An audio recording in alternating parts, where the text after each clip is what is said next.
so many would-be future or maybe current entrepreneurs.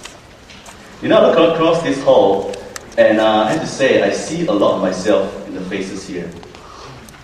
That is not confident. In fact, I think during my younger days, I was bullied a lot. You know, I wasn't very, I wasn't very popular with the crowd, with the kids, with the cool gang or anything like that. I was just a, nerdy little boy.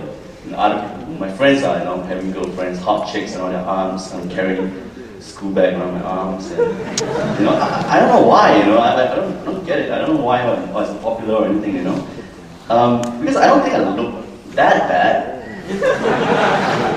I think I got photos of myself in my high school years. I think that's just one PowerPoint slide somewhere. Oh, that is no.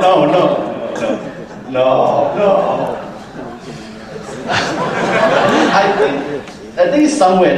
Next. No. Oh, okay. Someone hijacked my slides, I think. No. Oh gosh, no. It's somewhere. Okay. All right. Okay. Let's start. Right. Okay. Anyway, so as I was saying, I wasn't a popular kid in school and everything like that. But I got through high school and everything like that, and fine.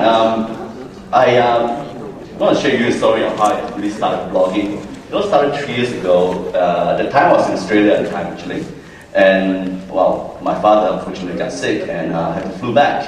I was living in Australia for around 8 years or so, and suddenly had to fly back.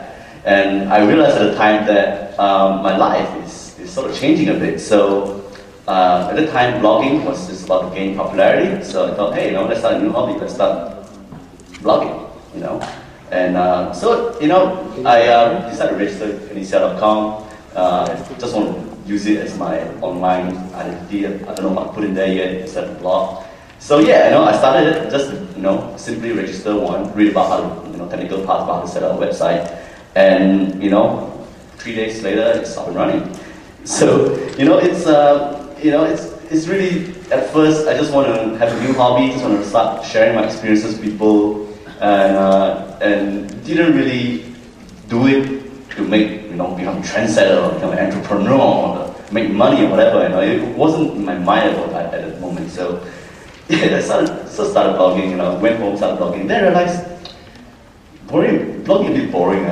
Every day you write about how you eat, who you meet, where you go clubbing, who's gonna read this thing? So I decided to make it a bit different lah. So I start putting some jokes in there, funny things I see every day. I start parodying something, OSIM, Transformers, stuff like that. So I start parodying some things, and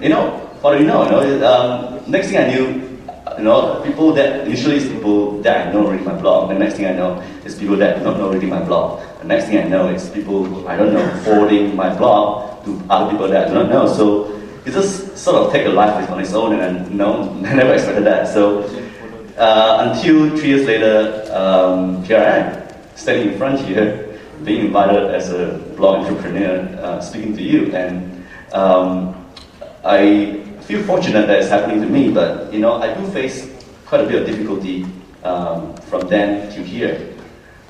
Blogging isn't easy, and me blogging, especially when I have a sick father who is now unfortunately passed away, and having to hold on to a family business is even worse. So my mom didn't want me to blog. My biggest resistance was actually from my own family. She thought that blogging is a waste of time. In fact, she thought anything to do with computer is a waste of time.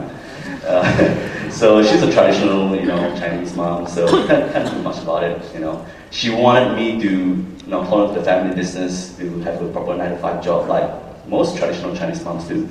And proper job is not something you sit in front of a computer and sometimes till 1 p.m. at night and write about nonsense and put photos of yourself in compromising positions. That's not what the idea of success. The idea of success is sit at a desk, do work, go home at 6 o'clock, maybe 7, have dinner with my mom, and go to bed. That's the ideal success. So I faced a lot of initial resistance from her, but I thought we could compromise on that. I said, okay, hey, mom, this is my hobby, and it's something that I do outside of office hours, and I still want to do my family business. No worries about that. So yeah, we reached a compromise somewhat. So that's my first resistance, and eventually she found out that I'm making money and I'm getting trips to Macau and Bangkok and stuff like that. She was like, wow, didn't know my son could do that. So yeah, that's my first resistance from ironically my own family. The second resistance that I got was, it's bad enough that you get resistance from people that you know, but I'm sure everyone here who started a business somewhat have received negative comments from people that you do not know, or people that do not believe you. And me having a blog is even worse because I have a whole commenting system on there, and anyone and everyone can just go in and say, Kenny, you're fat, or stuff like that, just any abusive comments without leaving a name or anything. So that got me down emotionally quite a bit. Apart from that also, there's a lot of people, me having a lot of readers, I'm getting a lot of ideas and people who believe in different things, and people who think the things I'm doing is not right. And people want me to censor myself and things like that a lot. So that's my second difficulty in going there. But when you face obstacles like that, especially even for your own family, you sort of have to ask yourself, is it worth it?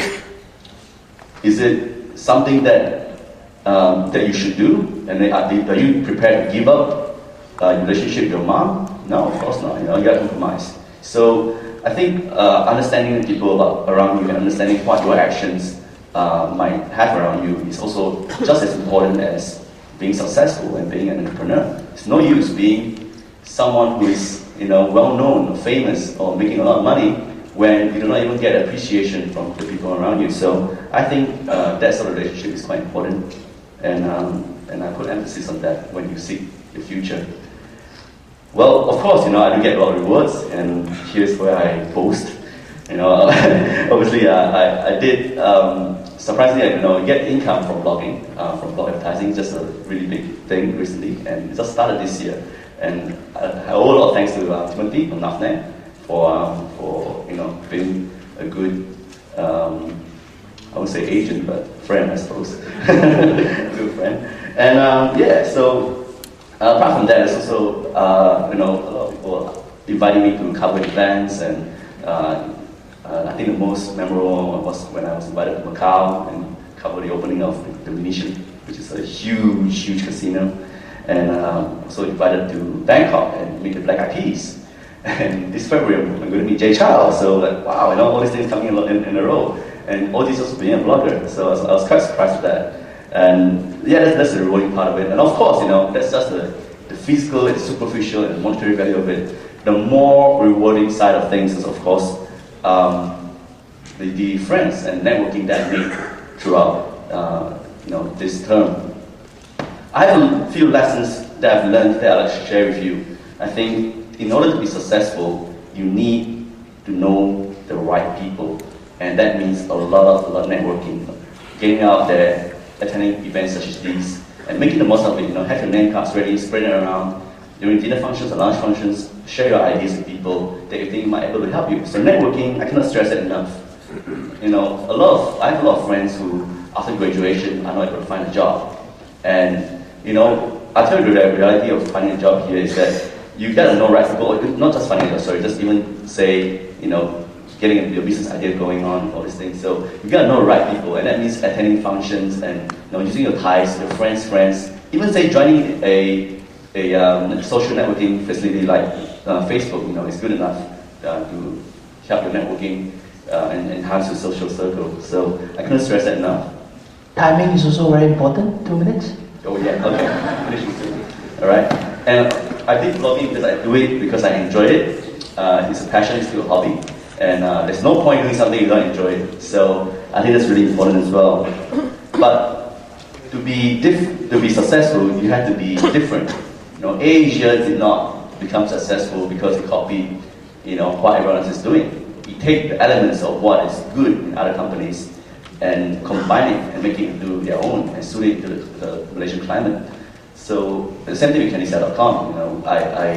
I won't say I'm completely original, but you know, I take some ideas. I say I like this kind of blogging style of photos. There's not much words. I put it in my own blog. I like people who take photos and Photoshop it, make it funny. So I put that element in my own blog. I like people who make parodies of other things. I put that in my own blog. So all these things come together and it becomes my own. You know, I create an own successful almost everything and combine it. So I think these are lessons that I learned, and yeah, I just want to share this with you. And well, if you guys have a blog, I say, okay, sorry, if you guys do not have a blog, I say start blogging. Blogging is still, I think, the most powerful networking tool, and you get to meet people, like-minded people that you may not have a chance to meet, and you get offers and ideas that you might not be able to get anywhere else. So this is my parting suggestion, I suppose, and thanks for having me here.